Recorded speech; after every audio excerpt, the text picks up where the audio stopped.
Hello everyone, my name is El Parnaso, and for today's video, I'm gonna share more secrets to win that no one tells you. So don't forget to leave a like, to subscribe, and to share the channel with your people so we can grow. Because the first lesson today will be to acknowledge your cultural history. The next lesson will be how to take the most advantage of it. So, for the purpose of the video, my example will be one of my favorite archetypes of all time back in 2019, the Orcus cards. Why? Let's talk about it. So let's use these ones right here as the example. If you don't know, like these Orcus cards focus a lot in dumping them, in getting dumped in the graveyard so they can use a lot of different effects. Now, because of this, when these cards came out, the first obvious thing to do it was build a deck with cards that allow yourself to dump them in the graveyard, right? So a lot of people will do quickly the reasoning to play Armageddon Knight, to play Dark Grepher, and to play a Scrap Recycler. All of these cards can send any Orcus to the graveyard because this one sends a Dark, this one too, and this one sends any machine. And the Orcus are all machines. So this will be the first thought that some people will do. But how knowing your own cultural history can give you advantage when you build the deck back in 2019? Because another tech choice that people were doing, people that acknowledge the past, were this one right here, the Mathematician. Now, why people were playing the Mathematician here? It feels very weird, right? Like this, it's not a machine, it's not a dark, and only sends a level 4 or lower monster from the deck to the graveyard. Now, first, the big understanding about the Orcus cards is that in actual duels, the first Orcus that you most likely want to send, it was Orcus Harp Horror. Why? Because it special summon one Orcus from the deck. And I know that in today's times, we have the idea of special summoning from the deck is broken, but you need to understand, special summoning from the deck is broken since forever in Yu-Gi-Oh! Why? Because ever since the beginning of the game, it was broken. You can, and the very excellent example of this is Last Will. Ever since 2002, you could special summon monsters from the deck. And not only that, but Last Will was all a motor for FTKs back in 2003. So first, acknowledging your history lets you understand that the special summoning from the deck has been an eternal pattern of success in Yu-Gi-Oh! Since its literally inception. So obviously, dumping Harp Horror was the priority above Orcus Nightmare or the Skeleton, right? Now, if you read the Mathematician, you can see that it can actually dump the Orcus Harp Horror because Harp Horror is level 4. So again, this is a very nice reasoning behind the Mathematician and the cultural approach because of understanding how special summoning from the deck is an eternal axiom in this game of success, as you can see with Last Will, a 2002 card, literally. So why the Mathematician though? Because they all can send Harp Horror, with the plus that these three right here can send any other Orcus card, like for example Orcus Nightmare. Now the thing right here is that people were using Mathematician way before the days on the Shadow Times, 2014. And this card back then had a plus that any of these other cards have too. Whenever the Mathematician stays on the board, if your opponent gets rid of it by battle, you can draw one card. It says right here, you can see. Now, why is this important? Because when you prioritize the Mathematician over these other three, you are putting yourself in a position when you are trying to play around to get interrupted whenever you are trying the development of your deck. And therefore, you have an advantage whenever you actually get interrupted. Like, it was very popular back in the Orcus times. Like, the deck was consistent and whatever you want, but most of the time, well, not like usually, you will get Imperm, Baylor, or Ash in your normal summon, and you will set and pass. Like, that is a reality of that format back in the day. And if you acknowledge that, and you remember how broken Mathematician was in 2014, you can have this meta advantage in putting yourself in those scenarios, because now, if your opponent tries to play, and you interrupt them, because if your other 4 cards are not ways to play, are ways to interrupt, your opponent will have, for example, a Dark Grepher on the field doing nothing, and then it will force itself to battle with the Mathematician to take out a monster of yours. And if they do that, you will replace the Mathematician by drawing one card. And having that advantage in Yu-Gi-Oh is also something that has been very broken always whenever that effect was available, because one of the greatest cards of all time, Card Trooper, it says the same shit here, right here. If this card is destroyed and sent to your graveyard, draw one card. Like, Mathematician is kind of nerfed because it needs to destroy by battle, but you get the point, right? Like, having the advantage of a card to replace itself is too powerful in Yu-Gi-Oh! And because the people that understood that, or the people that remember Mathematician back from 2014, will have that edge of advantage in this format. Like, I was very amazed when I discovered the Mathematician back in 2019, and then I realized, whoa, Mathematician was meta a lot of times before, and people that understood that could see how Mathematician could be broken in today's times, like back in 2019. So here you can see a brief example of how acknowledging your own cultural history will help you understand some patterns of success that the game always had that will give you advantage in any time that you are applying that knowledge. Now, how you can take the most advantage of this kind of pattern that you can do whenever you build your deck or whenever you play Yu-Gi-Oh! I think that the best way that you can do to take advantage of this is to play the very first format, competitive format that has ever existed. Well, technically the second one, right? What I'm talking about June, or well, approximately June of 2002, with the Sangan format back in Metal Riders times, as soon as the first tournament pack release with one of the most broken cards that has ever existed because of what implies in the times that it got printed.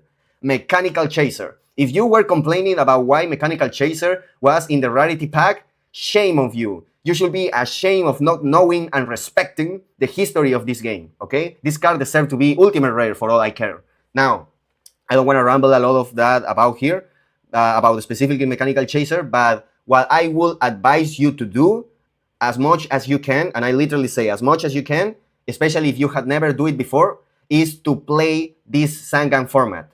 Because whenever you play this competitive format back in June of 2002, like let me just put it right here. You can see here. Oh shit, sorry. This is 2003. Here, right here. Now, you can see that there's a lot of cards that were actually hit because of how broken they were.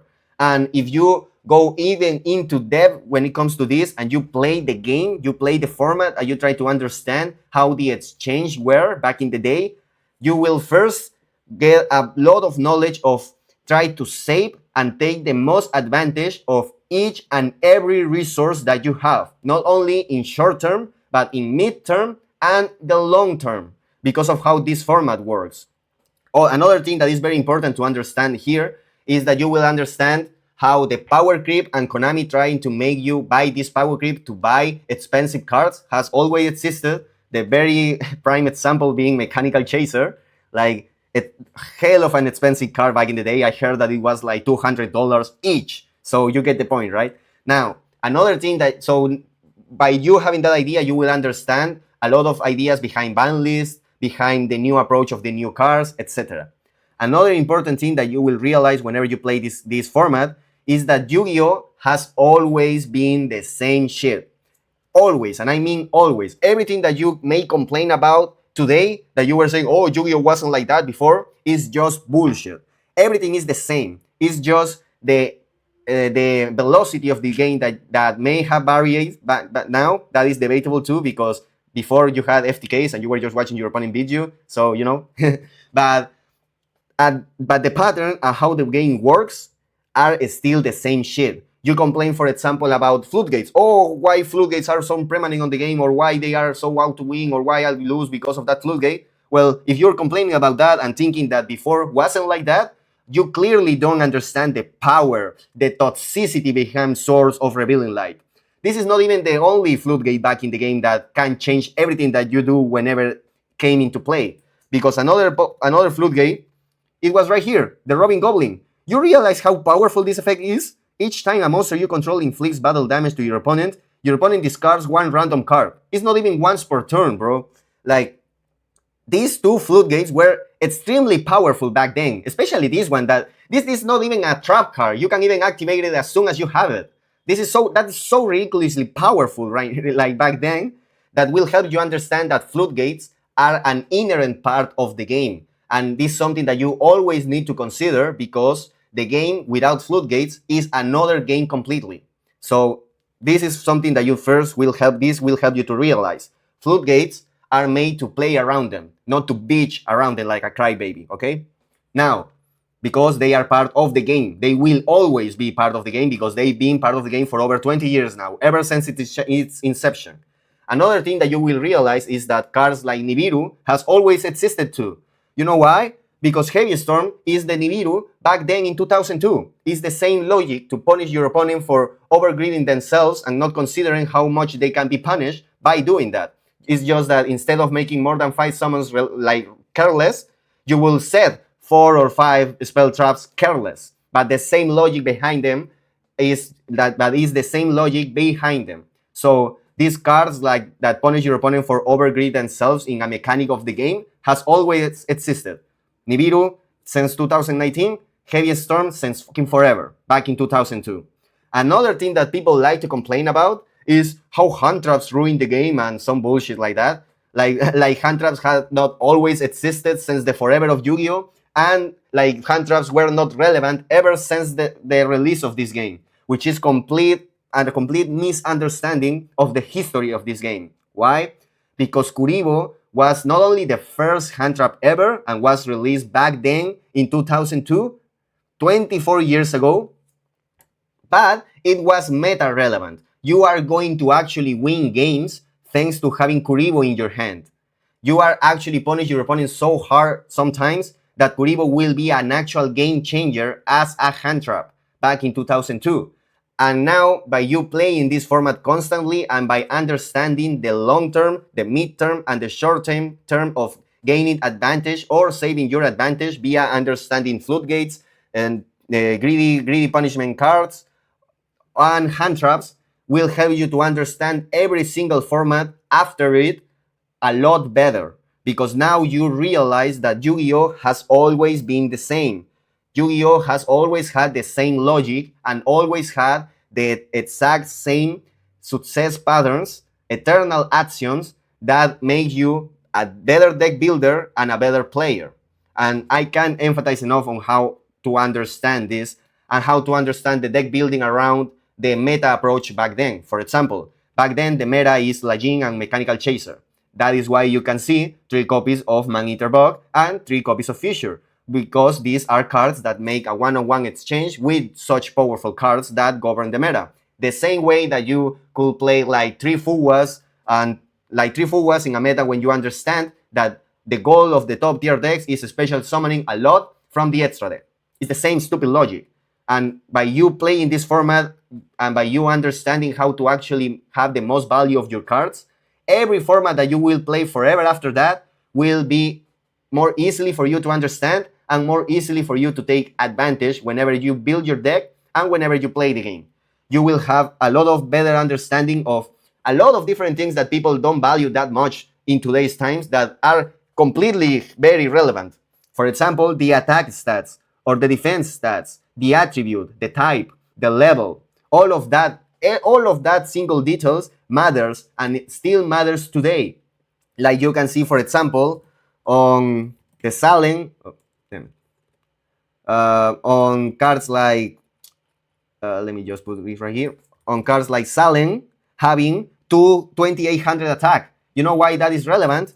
Because Typhoon has literally 100 more. And that can change a lot of games like you can't even imagine. That is relevant. It's always relevant. And by you playing this format and testing this format constantly, because right now we are not even talking about the side deck, you will understand a lot better Yu-Gi-Oh! Because you will realize that Yu-Gi-Oh! Has always been the same and will always be the same.